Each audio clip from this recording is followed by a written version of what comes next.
What we do here is go back.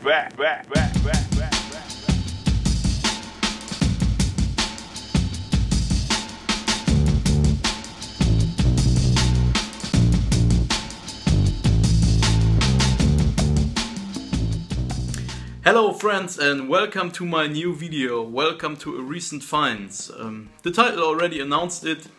Today's video is mostly about rock music, classic rock from the late 60s and early 70s, but also some folk, some prog rock and all that kind of styles. It's always the same. I collected some records over the last couple of weeks. I managed to find some great stuff, and whenever I have around 10 records together that are worth showing them, I'll make a video for you guys. And yeah, I can't wait to show you what I got. Let's go! Alright, so the first record I want to show was a crazy buy. This was €1, and I'm talking about Simon and Garfunkel, Wednesday morning, 3 AM. And when I saw this, I was thrilled. Actually, I have a box set with all of their albums, but when things like that appear, you just have to get them, because in this case, it's the very first US pressing on the Columbia 2i label. Yeah, that's how it looks like. And the interesting thing in this case is this seems to be an import pressing. So it was imported for the German market because there is a sticker over the CBS logo. That's how it looks like.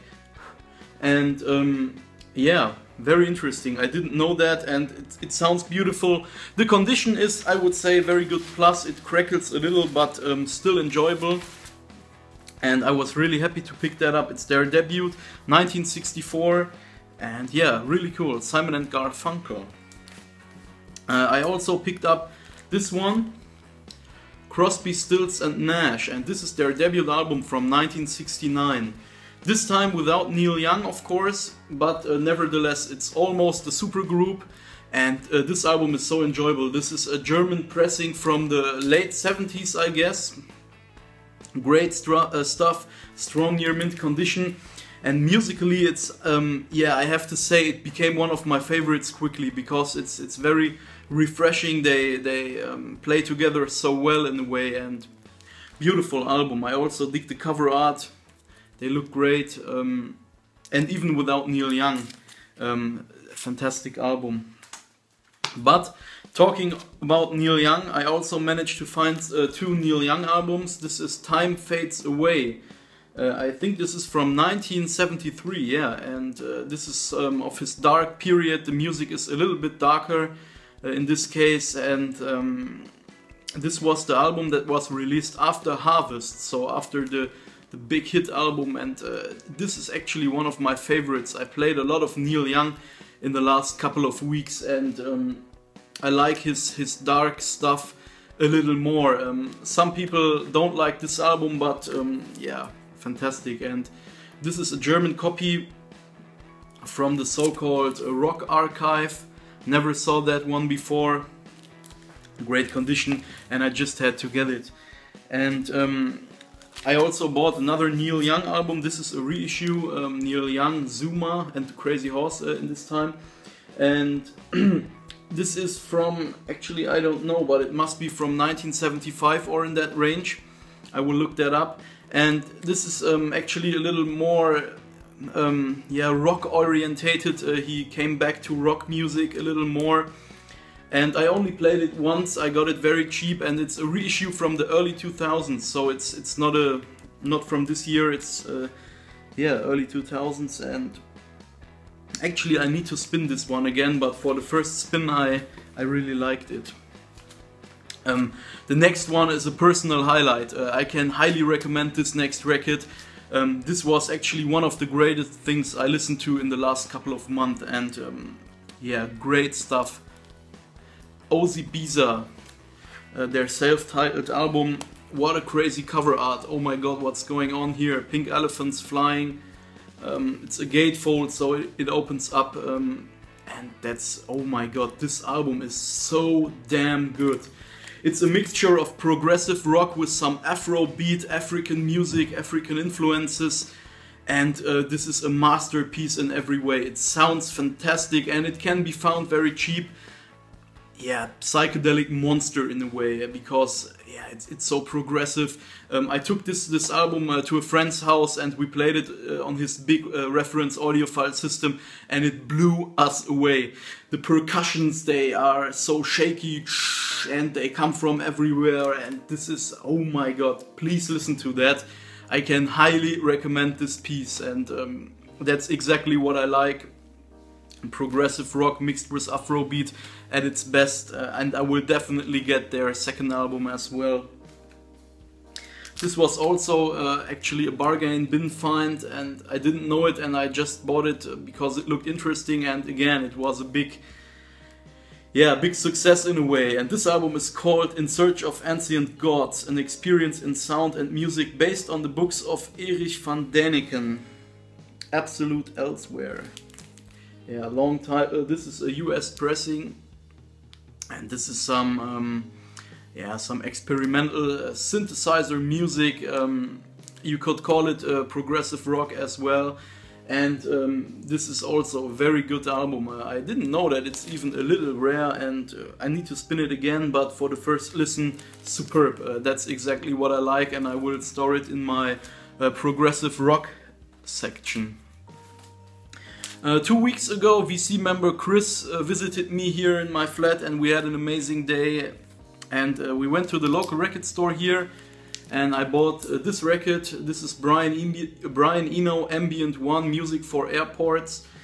This is more or less my introduction into Brian Eno's music. There are 2 or 3 more records that I still have on my want list, but I was happy to find that for, I hope you can see it, 15 bucks, near mint condition. The record was already cleaned, and it was a very interesting listen. This is definitely a grower. I need to spin it again, but yeah, musically it's hard to describe, but he's able to put tones together so well, and this is a record where the whole mix is interesting, and yeah, great piece. I also like the cover art, very cool, and it's actually, yeah, it's not hard to get in these days, but I guess 15 bucks was a great price for the condition, and Chris recommended it as well. So yeah, Brian Eno, Ambient 1 Music for Airports.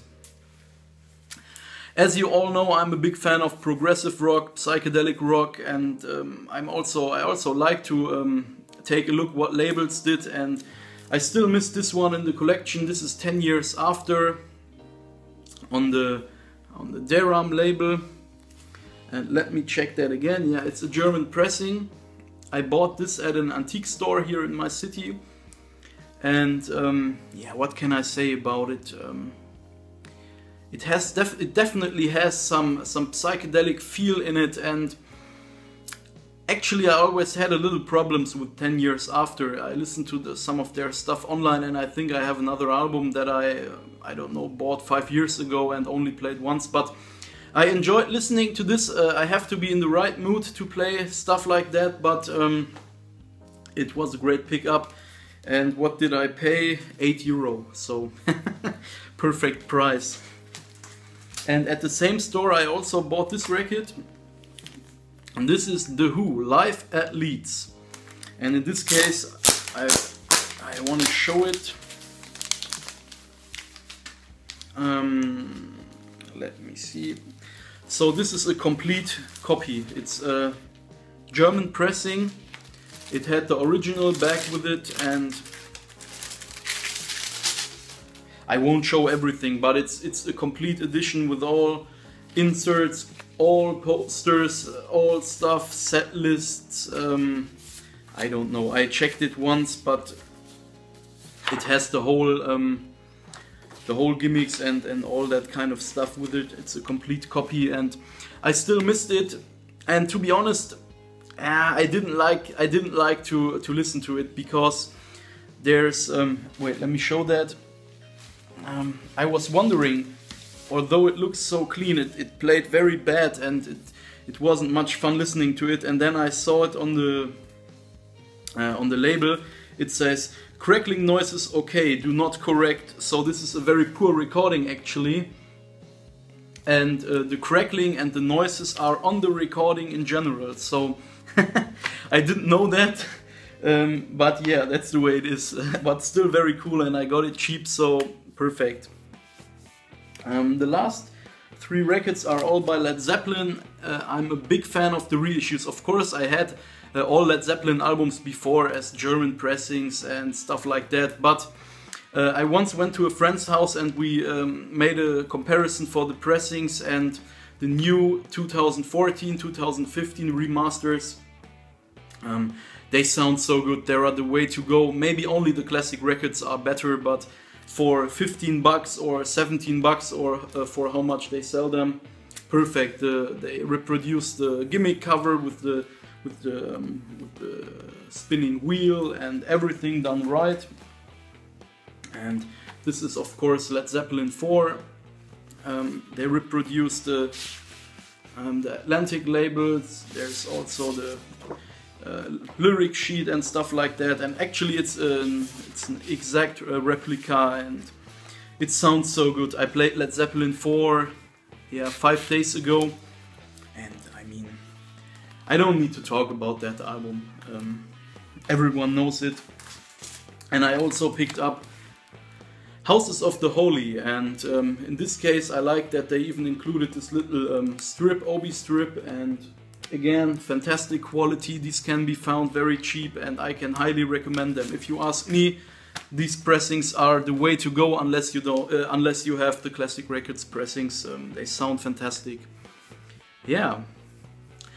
Alright, that's it for today. Thank you so much for watching. Feel free to like, comment and subscribe. The VC experience is great as always. I just commented under some videos this morning and I interacted with people.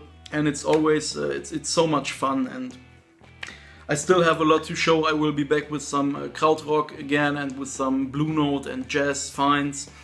And yeah, have a great day, weekend, evening, afternoon, whatever, and talk to you next time. Bye bye.